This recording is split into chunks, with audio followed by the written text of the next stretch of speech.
میں ایک اور بھی بات کی طرف اشارہ کروں. یہ جو ہماری مسجدوں میں کرسیاں بڑھتی جا رہی ہیں، تو پیش نماز حضرات ذرا سب کا انٹرویو تو کریں کہ یہ بیٹھ کے نماز کیوں پڑھ رہے ہیں.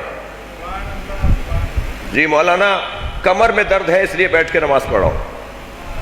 جی گھٹنے میں درد ہے اس لیے بیٹھ کے نماز پڑھ رہا ہوں. تو ہر ایک کو خود اللہ کو جواب دینا ہے کہ واقعی ایسا ہے. میں ایک آزمانے کا ذریعہ بتا دیتا ہوں. یہ جو بیٹھ کر کرسی پہ نماز پڑھیں، مسجدوں میں ہمارے ہاں کرسیاں بڑھتی جا رہی ہیں، تو پیش نماز حضرات ذرا انٹرویو تو کریں ان کا، ان سے علیحدہ علیحدہ ملیں تو صحیح. اچھا جو بیچارہ پہلے ہی 95 سال کا ہے اس سے کیا انٹرویو ہونا ہے، لیکن جو ماشاءاللہ 40 سال کا نظر آ رہا ہے، 50 سال کا نظر آ رہا ہے، وہ بھی اگر بیٹھ کے نماز پڑھ رہا ہے تو بات تو ہو کہ بھائی آپ کو کیا مشکل ہے، نماز تو ضائع نہیں کر رہے ہو اپنی. کیونکہ اگر فرض کریں میں رکوع نہیں کر سکتا مگر کھڑا ہو سکتا ہوں، تو صف کھڑی بھی ہے اور یہ کرسی پہ بیٹھے، بھائی قیام میں تو کھڑے ہو جاؤ. نماز میں صف ساری کھڑی بھی ہے، یہ کرسی پہ بیٹھ کے نماز پڑھ رہے ہیں، یہ کھڑے. گھر سے چل کے آئے ہو یا نہیں؟ تم مسجد میں آ کے کرسی پہ بیٹھ گئے تو تم جو کھڑے نہیں ہو رہے تمہاری نماز باطل ہے. اس لیے کہ جتنا کر سکتے ہو اتنا تو کرو.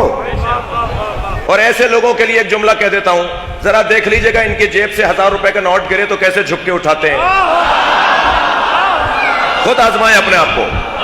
صلوات پڑھے ذرا محمد و آل محمد.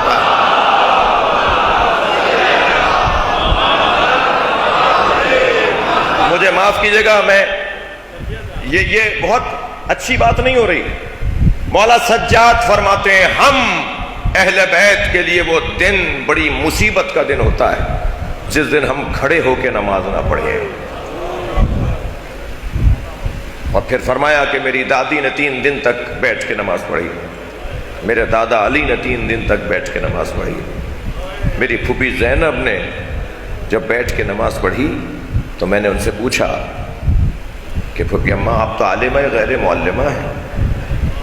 تو فرمایا کہ کھانا اتنا کم ہے کہ میں اپنے حصے کا کھانا بھی بچوں میں کھلا دیتی ہوں، میں بغیر کھائے کتنے دن کھڑی رہوں. جی یہ کیفیت ہے. نہیں عزیزوں، میں نماز گزاروں سے گزارش کر رہا ہوں اپنے آپ کو دھوکہ نہیں دو. ہاں بیمار ہیں تو خود جانتے ہیں کہ کتنا کر سکتے ہیں. سجدے میں نہیں جا سکتے مگر رکوع میں جا سکتے ہیں، تو رکوع میں جاؤ. یہ کیا بات ہوئی، سجدے میں نہیں جا سکتے تو قیام بھی نہیں کر رہے، رکوع میں بھی نہیں جا رہے. جتنا کر سکتے ہو اتنا کرو گے ورنہ نماز باطل ہو جائے گی. جی پہلے ہی ہماری نمازوں کا کیا حال ہے، کیا حال ہے ہماری نمازوں کا. بے حال نماز ہے، بے حال نمازوں میں بھی یہ حال. تو کچھ تو اہمیت جو اللہ نے نماز کی فضیلت رکھی ہے اس کی طرف توجہ چاہوں گا. بدن کمزور اللہ کو اچھا نہیں لگتا. مضبوط بدن کے لوگ، گزارش کروں گا انتظامیہ کے لوگوں سے بھی اور سیاسی لوگوں سے بھی جو اقتدار میں ان لوگوں جن کے پاس فنڈز آتے ہیں مسائل حل کرنے کا، تو اس طرح کے سینٹرز ہر علاقے کے اندر بنائیں تاکہ ہمارے جوان چاق و چوبند رہے، صحت مند رہے اور اچھا رہے.